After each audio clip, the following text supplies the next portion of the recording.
Qu'est-ce que la neutralité du net? La neutralité du net, c'est l'égalité de traitement des informations, ainsi que ses paquets de données. La neutralité du net signifie que c'est à nous, utilisateurs, qu'il revient de choisir quel périphérique, logiciel, service site web nous allons utiliser. Pour qu'Internet reste tel que nous le connaissons, son utilisation doit rester ouverte à tous, sans que personne ne vienne nous imposer ce qui fonctionnera ou non. Pourquoi s'en soucier? Parce que c'est un outil incroyable dont nous bénéficions chaque jour et qu'il est actuellement en voie de disparition. Ou plus précisément, un réseau neutre ne présente aucune discrimination à l'égard de l'expéditeur, du contenu, ou du récepteur recevant le paquet de données envoyé. Il ne fait aucune différence sur le prix que l'expéditeur et le récepteur peuvent payer pour accéder à Internet, pour utiliser une application, ou un protocole d'envoi ou de réception de données.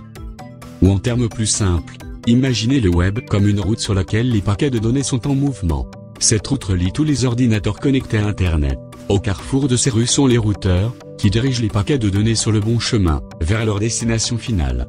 Les routeurs ne se soucient pas de qui emprunte la route. Ils ne se soucient pas de regarder le contenu des paquets, ni de leurs origines ou destinations.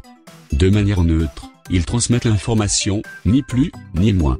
Par ce moyen, je peux communiquer directement avec mes amis, même s'ils vivent sur un continent différent, ont un abonnement différent, ou n'ont pas le même fournisseur d'accès que moi. Je peux accéder à Internet pour visiter n'importe quel site, ou jouer à n'importe quel jeu, peu importe qui les offre et où les serveurs d'hébergement sont situés géographiquement.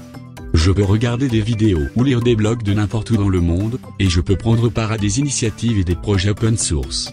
Je peux faire tout ce que je souhaite, que j'utilise une tablette, un ordinateur portable, un PC ou un appareil mobile pour accéder à Internet. C'est ce qu'Internet est à l'heure actuelle. C'est la façon dont nous nous attendons à ce qu'il fonctionne. Nous bénéficions tous, en tant que communauté, de ces réseaux de communication neutres. Ils garantissent notre accès à tous les contenus disponibles sur le web dans le monde entier. C'est en appliquant ces principes que les fournisseurs de réseaux ont gagné des milliards ces dernières années. Neutralité du net. Une idée formidable pour nous tous. Qu'arrivera-t-il si nous laissons la violation de la neutralité du net arriver? Un tel processus est très difficile voire impossible à inverser. Nous perdrions la richesse de l'Internet, la variété des options et informations, à travers lesquelles nous façonnons le net.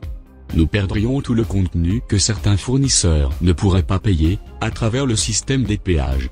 Nous perdrions les libres concurrences et par là même le lancement de nouveaux services de petites sociétés, ou des projets communautaires. L'accès gratuit au contenu et à l'information dont nous jouissons actuellement serait perdu. Il y aurait un modèle à 2, 3 ou 4 niveaux de l'Internet, et non plus un unique Internet égal pour tous. Il y aurait des contenus différents en fonction des différents réseaux. Imaginez-le comme un ensemble de chaînes de télévision à partir d'un fournisseur de télévision payante où, en plus de programmes de base, il existe des programmes et services additionnels payants qui sont chargés différemment selon les canaux. Vous ne pourrez accéder qu'à ce que les fournisseurs acceptent de vous offrir et seulement s'ils s'attendent à ce que cela soit rentable.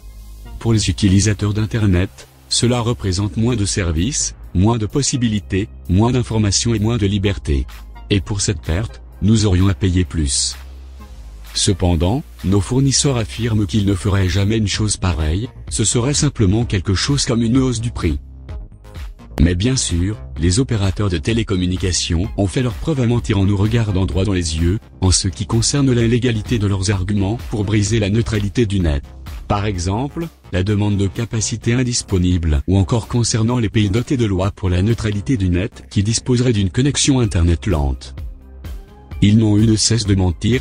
Comment pouvons-nous naïvement les croire lorsqu'ils nous promettent de construire un Internet plus rapide avec l'argent supplémentaire, tout en prétendant qu'ils ne passeront pas au crible nos données, alors que c'est une étape indispensable pour appliquer leur système de caste? Comment peuvent-ils maintenir la richesse d'Internet et la libre concurrence avec un tel système?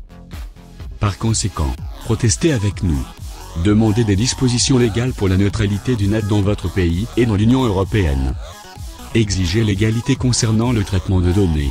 Refusez un traitement préférentiel des données payantes en échange d'un traitement dégradé de vos données personnelles.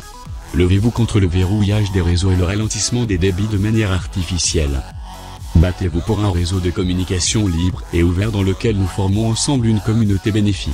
Personne n'a le droit d'espionner les données circulant sur les réseaux, rien ne le justifie. Opposez-vous à la manipulation des données se trouvant sur le réseau. Refuser la discrimination ou hiérarchisation des données, quelle que soit la raison. Nous avons tous droit à la neutralité du net, même dans les réseaux mobiles.